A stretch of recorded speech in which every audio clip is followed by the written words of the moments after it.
Ça, c'est 1 kg de muscle. Et quand on commence la musculation, on entend souvent que développer sa masse musculaire permet d'augmenter considérablement sa dépense énergétique. L'idée que vos muscles brûlent une grande quantité de calories est si répandue que vous l'avez déjà sûrement entendu. Malheureusement, les chiffres varient beaucoup.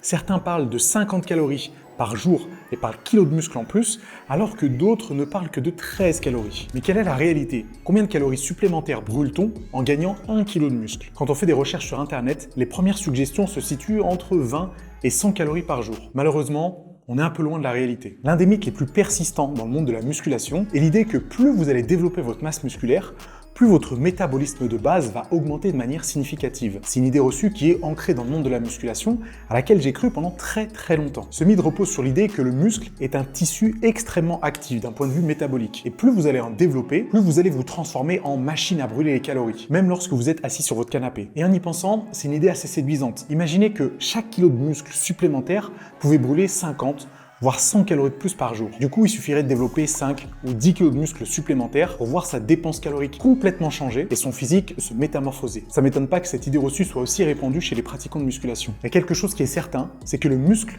est plus actif sur le plan métabolique que la graisse. Ça signifie que même au repos, le muscle dépense plus d'énergie simplement pour exister. En d'autres termes, le muscle, au contraire du gras, n'est pas une réserve d'énergie. Le muscle va potentiellement produire de l'énergie. Et c'est en partie ce qui explique qu'un kilo de muscle brûle plus d'énergie qu'un kilo de gras. Donc en théorie, une personne musclée brûlera plus d'énergie qu'une personne avec un taux de masse grasse élevé, même en restant assise sur son canapé. Le problème, c'est que bien que tout ça soit vrai, l'ampleur de la différence de dépense énergétique entre le muscle et le gras est bien souvent totalement exagérée. Le muscle brûle effectivement plus de calories, mais pas dans les proportions incroyables qu'on entend souvent. Pour réussir à déterminer combien de calories supplémentaires on peut réussir à brûler en prenant 1 kg de muscle, il faut comprendre comment fonctionne la dépense calorique. Ce que vous voyez ici, c'est votre dépense calorique journalière totale, et elle se divise en deux catégories. On a la dépense calorique non active et la dépense calorique active. La dépense énergétique non active, c'est l'énergie que dépense notre corps au repos pour maintenir ses fonctions vitales, comme par exemple la respiration, la circulation sanguine, la régulation de la température corporelle.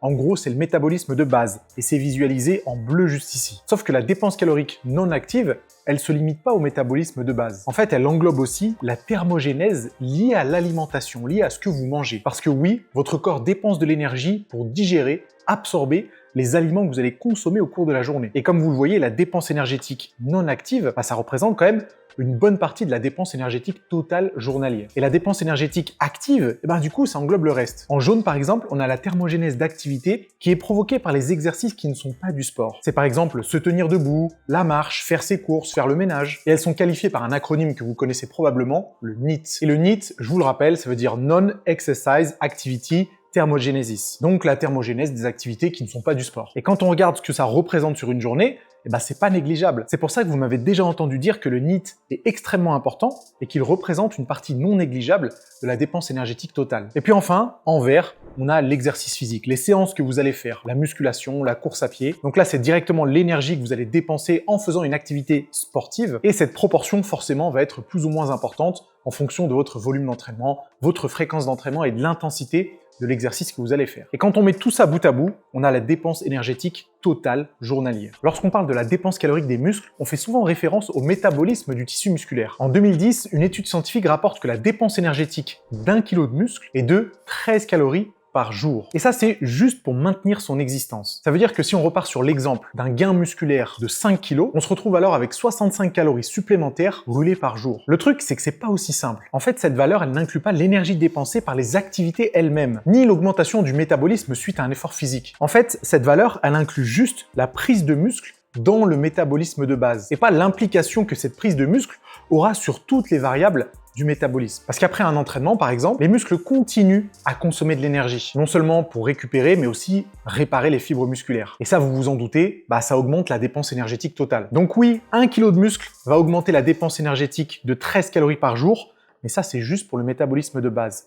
En réalité, l'équation est un peu plus complexe, et forcément, une prise de masse musculaire va engranger une dépense calorique peu plus importante. Ok, avec toutes ces données en tête, il faudrait donc réussir à calculer l'ensemble de ces variables pour avoir une représentation plus précise de la réalité. Le problème, c'est que c'est plutôt impossible. L'impact réel d'un kilo de muscle supplémentaire sur votre dépense énergétique totale est très difficile à estimer. Cet impact varie beaucoup trop d'une personne à l'autre et cette variabilité rend l'estimation beaucoup plus difficile. Tous les individus ont un métabolisme unique, influencé par beaucoup de facteurs différents, comme par exemple le niveau d'activité physique, la masse musculaire évidemment, le taux de masse grasse, le profil hormonal, l'intensité et la fréquence des entraînements, ou même plus largement la génétique. Par exemple, une personne qui s'entraîne de manière intensive et très régulièrement va forcément brûler plus de calories que quelqu'un qui serait plus sédentaire. En plus de ça, on peut y ajouter d'autres éléments, comme bien sûr le sommeil qui a une grosse influence sur le métabolisme, l'alimentation, le niveau de stress qui ont tous un rôle plus ou moins important. Et toutes ces variables vont conditionner votre corps à utiliser plus ou moins d'énergie pour son fonctionnement. Je vous partage d'ailleurs un article très intéressant, vous trouverez la référence dans la description, qui explique un peu plus précisément comment le métabolisme peut fluctuer en fonction du poids d'une personne, de son niveau d'activité, de son apport calorique, etc. C'est très intéressant, donc si vous êtes curieux et que vous voulez pousser la réflexion encore un peu plus loin, n'hésitez pas à consulter la référence. Donc oui, on peut estimer avec certitude que chaque kilo de muscle en plus augmentera votre métabolisme de base de 13 calories par jour. Le souci, c'est que la dépense énergétique active reste trop imprévisible pour être calculée avec précision. Et vous pensez bien que ce qui fonctionne pour une personne ne fonctionne peut-être pas pour une autre. Et j'aimerais faire une petite parenthèse. Je suis sûr que vous avez déjà entendu dire que notre corps brûlait beaucoup de calories après une séance de musculation. C'est connu sous le nom EPOC. L'EPOC, c'est l'excess Post-Exercise Oxygen Consumption, ou l'Afterburn Effect. En gros, c'est l'augmentation de la consommation d'oxygène et par conséquent la dépense calorique après une séance d'entraînement, alors que le corps récupère son état normal. L'idée que l'EPOC puisse entraîner une combustion massive de calories après l'entraînement, c'est une idée séduisante. Mais encore une fois, il faut prendre des pincettes. Ce qui est sûr, c'est que l'EPOC existe bel et bien. Il y a effectivement une consommation de calories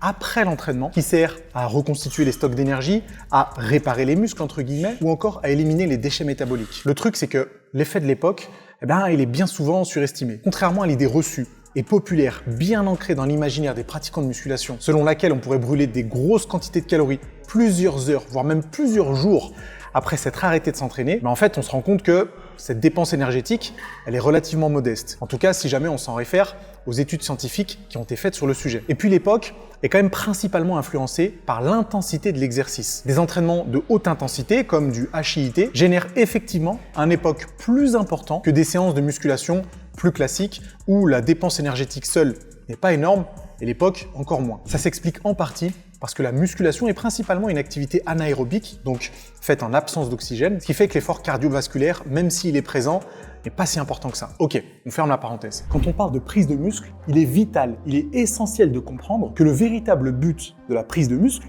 c'est pas de brûler plus de calories. En réalité, le corps humain est conçu pour être le plus efficace possible, dans une logique d'économie et donc de survie. Le principe d'économie, il peut sembler paradoxal au premier abord. On pourrait penser que plus on prend du muscle, plus on va brûler de calories et plus on va perdre du poids, ou plutôt du gras. Ça, c'est clair que dans une logique de culturisme, de développement esthétique, c'est quelque chose qui nous intéresse. Mais d'un point de vue survie et économie d'énergie, c'est pas la chose la plus intéressante du monde. Le but de la prise de muscle, c'est justement de dépenser moins d'énergie pour effectuer la même tâche qu'auparavant. Et c'est exactement pour ça qu'après plusieurs semaines à la salle de sport, vous allez réussir à prendre en masse musculaire, parce que cette masse musculaire supplémentaire vous permettra de faire le même effort en dépensant moins d'énergie. À terme, vous réussissez à plus vous économiser et donc vous favorisez la survie. C'est juste que nous, dans un but d'hypertrophie, on fait en sorte de surcharger progressivement, donc d'exposer le système musculaire à un stress de plus en plus important pour continuer à faire en sorte qu'il s'adapte. Mais en s'adaptant, forcément, il deviendra de plus en plus efficace. Un petit exemple, si en 2 ans de musculation, vous avez réussi à prendre, 10 kg de muscle et que vous réessayez de faire une séance que vous faisiez à vos débuts avec les mêmes charges de travail,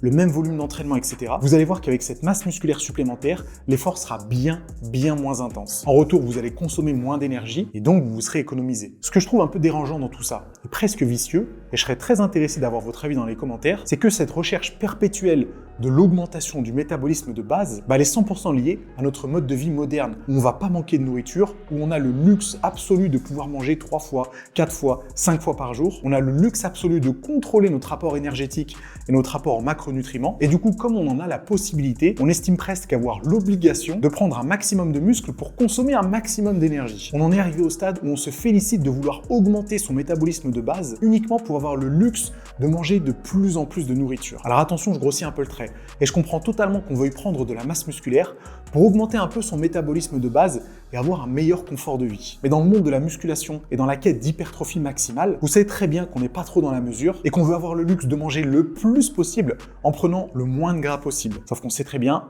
que ça marche pas vraiment comme ça. Je pense qu'on ne devrait pas avoir pour objectif primaire d'augmenter son métabolisme de base. L'augmentation du métabolisme de base, c'est juste une résultante de la prise de muscle. Et on ne devrait pas forcément se focaliser sur ça. Ce qui nous intéresse, c'est prendre du muscle, perdre du gras. Et comme on ne peut pas contrôler les fluctuations du métabolisme de base ou de l'énergie active en général, mieux vaut ne pas trop s'en inquiéter. Il y a quelques semaines, j'ai fait une vidéo sur la réalité derrière la perte d'1 kg de gras. Elle est super intéressante, elle s'affiche quelque part sur l'écran. Je vous encourage à aller la visionner et elle vous permettra de relativiser un petit peu la prise d'1 kg de muscle et la prise d'1 kg de gras.